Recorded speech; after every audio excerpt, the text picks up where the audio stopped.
Olá gente, tudo bem? Quanto tempo, que saudade das nossas aulas. E estamos aqui iniciando, mais uma matéria para a glória de Deus. E essa matéria vai mexer com a gente, vai trazer, claro, crescimento como todas as outras, vai ser bênção para a minha vida e para a sua vida. Tá bom? Estamos aqui iniciando a matéria guiados pelo Espírito. Claro, o Espírito Santo. Como ser guiado pelo Espírito Santo? Essa, queridos, é uma dos maiores desafios e é também a bússola do cristão, Nós não podemos ver uma vida sem ser guiado pelo Espírito Santo. Essa é a importância, extrema da nossa vida. Nós não podemos nos deixar guiar por achismos, por comentários, Nós precisamos ter um guia, um manual, e o Espírito Santo tem essa função, essa finalidade também de nos guiar nessa caminhada com Deus, tá bom? Eu quero compartilhar com vocês algumas coisas e eu sei que vão ser de edificação para a sua vida, ok? Então, quando nós falamos de sermos guiados, o que é ser guiado pelo Espírito Santo? Nós vamos aprender tudo isso nessas aulas, nessas 4 aulas. E algumas coisas que nós precisamos aprender é que o crente nascido de novo, ele anda no Espírito. O crente que é nascido de novo, ele anda no Espírito. E quando nós andamos no Espírito, nós estamos contrariando as inclinações do corpo, e andar no Espírito nos ajuda a realizar e a fazer, a cumprir a vontade de Deus. E, na verdade, essa vontade de Deus tem uma vontade para nós única, mas essa vontade tem várias ramificações. A vontade de Deus, ela se manifesta na nossa vida pessoal, se manifesta na nossa família, se manifesta no nosso trabalho e também na nossa vida ministerial, no serviço que nos damos a Deus. Então, é com essa finalidade, queridos, que nós estamos trazendo essa matéria, para de alguma forma encontrar o caminho para dúvidas, e respostas que eu e você precisamos na nossa caminhada, em todas as áreas da nossa vida. O Espírito Santo vai nos guiar em todas as áreas da nossa vida. Esse é o desejo dele. Tá bom? Eu quero ler alguns textos aqui. Salmo 32, versículo 8 ao 10, diz assim: Instruíste-ei e te ensinarei o caminho que deves seguir, e sobre as minhas vistas te darei conselho. Não sejais como o cavalo ou mula, sem entendimento, os quais com freios e cabrestos são dominados. De outra sorte não te obedecem. Muito sofrimento terá de curtir o ímpio, mas o que confia no Senhor, a misericórdia o assistirá. Outro texto também que eu quero ler que tem a ver com ser guiado pelo Espírito, está em Isaías 48, versículo 17 e 18. Diz assim: Assim diz o Senhor, o teu Redentor, o Santo de Israel: Eu, o Senhor, o teu Deus, que te ensina o que é útil e te guia pelo caminho que deves andar. Ah, se tivesses dado ouvidos aos meus mandamentos, então seria a tua paz como o rio, e a tua justiça como as ondas do mar. Mais um texto para a nossa meditação. O Senhor, esse está em Êxodo 13, 21 a 22. Olha só, eu leio aqui. O Senhor ia diante deles durante o dia, numa coluna de nuvem, para os guiar pelo caminho. Durante a noite, numa coluna de fogo, para os iluminar, a fim de que caminhassem de dia e de noite. Nunca se apartou do povo a coluna de nuvem durante o dia, nem a coluna de fogo durante a noite. O nosso Deus sempre guiando o seu povo, sempre guiando os seus filhos. Então vamos agora ver algumas definições do que é ser guiado pelo Espírito Santo. Uma definição, queridos, claro, no Novo Testamento temos várias palavras que expressam como ser guiado pelo Espírito Santo. Em Romanos, capítulo 8, versículo 14, diz assim: pois todos os que são guiados pelo Espírito de Deus são filhos de Deus. Olha que expressão, olha que afirmação forte. Todos os que são guiados pelo Espírito de Deus são filhos de Deus. Então uma coisa é certa: aquele que nasceu de novo, que se converte ao cristianismo, que decide buscar a Deus, é impossível ele se tornar ou manifestar que ele é filho de Deus sem ser guiado pelo Espírito de Deus. Tá certo? Então, essa palavra aqui, guiado, né, ela quer dizer conduzir. Conduzir segurando na mão, levando deste modo ao destino final. Tá certo? Isso pode ser, queridos, de uma pessoa, né, ou de um animal até um determinado lugar. Isso se que nós já vemos muitos animais, algumas raças muito famosas, que são utilizados para guiar, o cão guia, né, para guiar as pessoas que estão geralmente cegas, estão com dificuldade visual. Então, literalmente significa isso, alguém que vai conduzir. Às vezes a pessoa precisa ser cega, às vezes o caso de uma criança, a gente precisa pegar na mão dessa criança e guiá-la e conduzi-la literalmente. E algumas pessoas também precisam ser conduzidas espiritualmente. Tá bom? Outro texto que se refere à mesma coisa. João 16, versículo 13, diz assim: quando vier, porém, o Espírito da verdade, ele vos guiará a toda a verdade, porque não falará por si mesmo, mas dirá tudo o que tiver ouvido, e vos anunciará as coisas que hão de vir. Tá? Então, aqui está falando, queridos, que essa palavra de ser guiado se refere a ser um guia, seguir os passos de alguém, ser um guia ou professor ou uma orientação. Então a Bíblia está falando aqui que o Espírito Santo, ele vai nos guiar a toda verdade. Ele vai ouvir a vontade de Deus, ela vai expressar para nós a vontade de Deus. Então é importante que nós possamos buscar a Deus em oração, buscar a Deus, está o nosso espírito sensível para ouvir a voz de Deus. Então o Espírito Santo vai trazer a vontade de Deus ao nosso coração, para que assim a gente possa ser realmente guiado pelo Espírito de Deus. Tá bom? Algo importante que eu quero ressaltar aqui, dar ênfase, é que o ser humano, né, a natureza do homem, ela tem, nós precisamos entender como é que o homem funciona, como é que um ser humano é composto, o que a Bíblia orienta em relação ao ser humano, o homem sim, tanto, claro, não importa o sexo, homem ou mulher. Mas a Bíblia nos ensina e nos mostra que o homem é um ser tríplice. O que quer dizer isto? Que o homem, ele é espírito, alma e corpo. E vou explicar melhor isso aí. Em 1 de Tessalonicenses, no capítulo 5, versículo 23, olha o que diz aqui a palavra de Deus. O mesmo Deus de paz vos santifique em tudo, e vosso espírito, alma e corpo sejam conservados, íntegros e irrepreensíveis na vinda do Senhor Jesus Cristo. Eu quero abrir aqui um parênteses. Eu tenho aqui, está pertinho, né? O Davi e a Sarinha estão aqui participando da aula ao vivo. Estão aqui olhando para mim. Qualquer coisinha eles vão me auxiliar. Mas olha só que interessante. A Bíblia diz que nós precisamos cuidar da alma, do espírito e do corpo, que devemos manter isso irrepreensível. É por isso que às vezes nós como cristãos precisamos ter mudanças de hábitos, mudanças físicas. Não estou me referindo à fisionomia, mas estou me referindo a atitudes que nós faríamos sem Deus.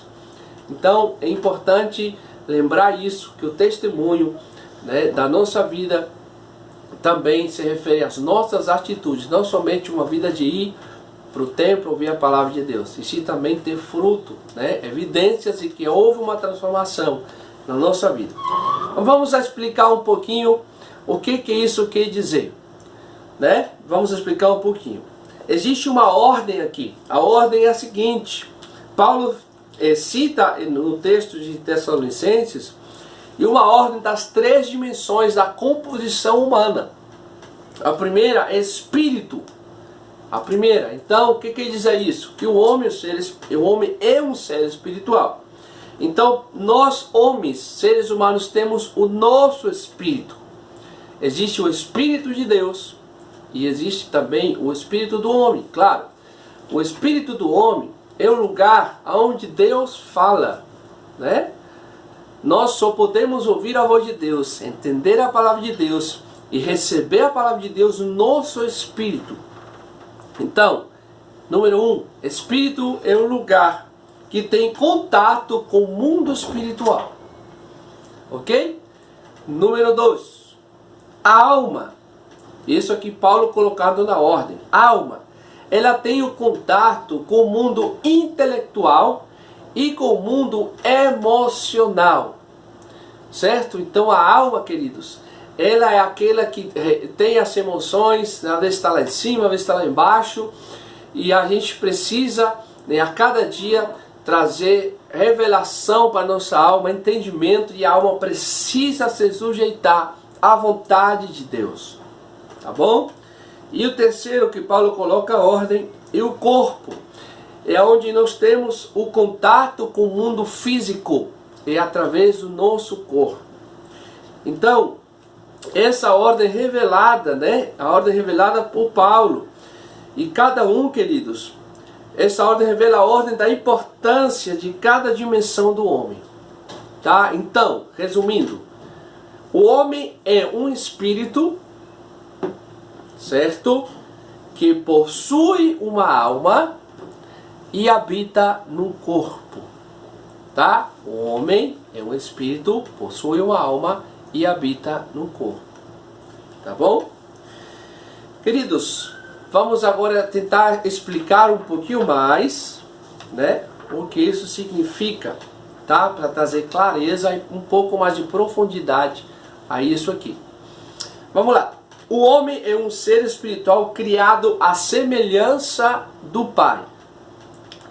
Paulo está citando, queridos, aqui o Espírito, porque o homem é um ser espiritual criado à semelhança, né, de Deus.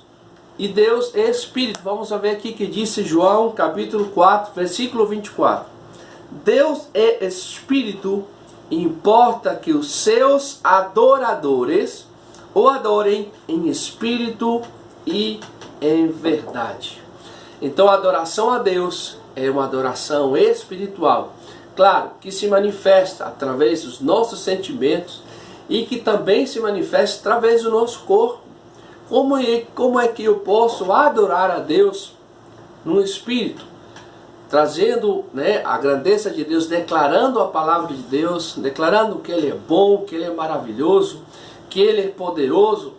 E como que eu posso adorar a Deus também? Submetendo a minha alma. Eu posso estar num dia triste, posso estar num dia angustiado, posso estar num dia onde os sentimentos estão à flor da pele. Como que eu devo fazer? Como que eu posso adorar assim, pastor Marcelo? Eu devo submeter esses sentimentos à vontade de Deus. Ah, mas eu posso adorar mesmo que eu não esteja sentindo de adorar? Exatamente. Porque nós não vivemos por sentimentos. Nós vivemos pela fé. Então, pela fé eu posso estar talvez vivendo uma situação difícil, mas pela fé eu vou adorar a Deus, vou entoar um cântico a Deus, eu vou falar que Deus é bom, independente de como esteja o meu estado emocional. Talvez a forma como eu faça isso, seja talvez com lágrimas, seja com a dor, mas isso é adorar em espírito. Adorar em espírito não é depender de o que eu estou sentindo na alma ou como está meu corpo. E claro, o corpo ele manifesta o que está lá dentro. Então é importante, às vezes nós estamos no culto e a gente poder levantar as nossas mãos, adorar a Deus, nossa vestimenta também deve glorificar o nome do Senhor. Não estou falando de vestir roupa de marcas, estou falando de que eu preciso me vestir de uma forma que Deus seja glorificado. Minha aparência física também, ela deve expressar, né, que eu sou um servo de Deus. Então vamos avançando aqui. Eu quero ler mais um texto aqui, está em Gênesis 1, 26, 27. Diz: também disse Deus: façamos o homem à nossa imagem, conforme a nossa semelhança. Tenha ele domínio sobre os peixes do mar, sobre as aves do céu, sobre os animais domésticos, sobre toda a terra e sobre todos os répteis que rastejam pela terra. Criou Deus, pois o homem, à sua imagem, a imagem de Deus o criou, homem e mulher os criou. Gênesis 1, 26 e 27. Então, a imagem, quando nós falamos assim, da imagem de Deus, existe uma imagem de Deus espiritual dentro de nós. Então, essa imagem que o Senhor tem feito, né? A essa imagem que Deus se refere, fazemos uma nossa imagem, a nossa semelhança, tá? Vamos avançando. O homem interior é o verdadeiro homem, certo? Vamos explicar um pouquinho aqui. A Bíblia fala muito sobre o homem interior. O que a Bíblia está dizendo quando se refere ao homem interior? A Bíblia está se referindo a nós, a mim, a você, a nossa essência, certo? Não é o Marcelo estressado, não é o Marcelo emotivo. É a minha essência, como Deus me criou a partir do momento que eu aceitei a Jesus, entreguei minha vida para Deus. Agora eu sou uma nova criatura, nova pessoa, um novo homem. Então, a partir daquilo ali, em que a Bíblia começa a se referir ao homem interior, se referir ao ser espiritual. Então, vamos aqui ler 2 Coríntios 4, 16. Por isso não desanimamos, pelo contrário, mesmo que o nosso homem exterior se corrompa, isso fala o mundo físico, contudo o nosso homem interior se renova dia a dia, dia em dia. O homem interior, o homem espiritual. Então, como é que nos renovamos o homem espiritual? Com a palavra de Deus, com a adoração. Isso traz o renovo no nosso espírito, consequentemente, a nossa alma. O segredo para estar bem emocionalmente é alimentar todos os dias o nosso espírito. Ler a palavra de Deus, meditar na palavra do Senhor. Isso vai manter o nosso ser espiritual, o Marcelo espiritual, vai se manter firme, fortalecido. Consequentemente, a alma será alinhada. Eu não vou ter um desequilíbrio na minha vida emocional. E claro, automaticamente isso vai trazer saúde divina para a minha vida, vai trazer saúde para o meu corpo, e algo diferente também vai radiar, vai manifestar através da minha vida. Ok? Vamos avançando. Então aqui nós temos há um homem interior e há um homem exterior, né? Então o homem, queridos, o homem exterior não é o eu verdadeiro, né? O exterior não sou realmente eu, porque às vezes nós manifestamos coisas e que são reações de alguns momentos. Então o homem interior, queridos, aquilo que eu sou verdadeiramente. E esse homem interior não envelhece, ele é renovado sempre. O homem exterior, que o exemplo aqui de Coríntios está falando, é o envelhecimento do corpo, né? A nossa carcaça, vamos envelhecendo, né? O corpo, a carne, mas o homem interior, ele vai sendo renovado pelo Espírito de Deus. 1 Coríntios 6, 17 diz: mas aquele que se une ao Senhor é um espírito com Ele. Olha que maravilhoso. Ainda outro texto que fala da mesma verdade na Epístola de Pedro. Vou ler aqui para vocês, para ir caminhando para o finalzinho da nossa aula. Não seja o adorno da esposa o que é exterior, como frisado de cabelos, adereços de ouro, aparato de vestuário. Seja, porém, o homem interior do coração, unido ao incorruptível, trajos de um espírito manso e tranquilo, que é de grande valor diante de Deus. 1 de Pedro 3, do versículo 3 ao 4. Então o homem interior, que diz aquele homem do coração, o mesmo, quando a Bíblia fala, se refere ao coração, se refere à mesma coisa, o coração do homem. O homem interior está falando da mesma coisa. Tiago 2,26 diz: porque assim como o corpo sem o espírito é morto, assim também a fé sem obras é morta. Amém, gente? Então olha só que interessante. Essa primeira parte, primeira aula que nós estamos vendo, é para a gente entender a importância de como a gente vai ser guiado pelo Espírito Santo. Por que nós somos guiados pelo Espírito Santo? Já aprendemos a primeira coisa, porque nós somos um ser trino. Temos espírito, alma e corpo. Então Deus vai falar ao nosso espírito. Deus falando ao nosso espírito, você e eu, diariamente, lendo um texto, meditar na palavra de Deus, tendo um momento de oração, nós estamos colocando a nossa alma debaixo do governo do Espírito Santo. Quer dizer que não vão ficar tristes, vão ficar angustiados, irmãos? Essas são reações que todos nós temos, todos nós passamos por isso. Mas quando a gente se alimenta da palavra de Deus, a alma ela começa a se aquietar, como diz aquele louvor, aquieta minha alma, né? Vai se aquietando, a alma vai se submetendo à presença de Deus, à vontade de Deus. A fé do nosso espírito começa a se fortalecer e a gente entra no momento de descanso na presença do Senhor. Tá bom, meus queridos? Espero que você tenha gostado dessa aula, que você tenha amado, tenha servido essa aula para você.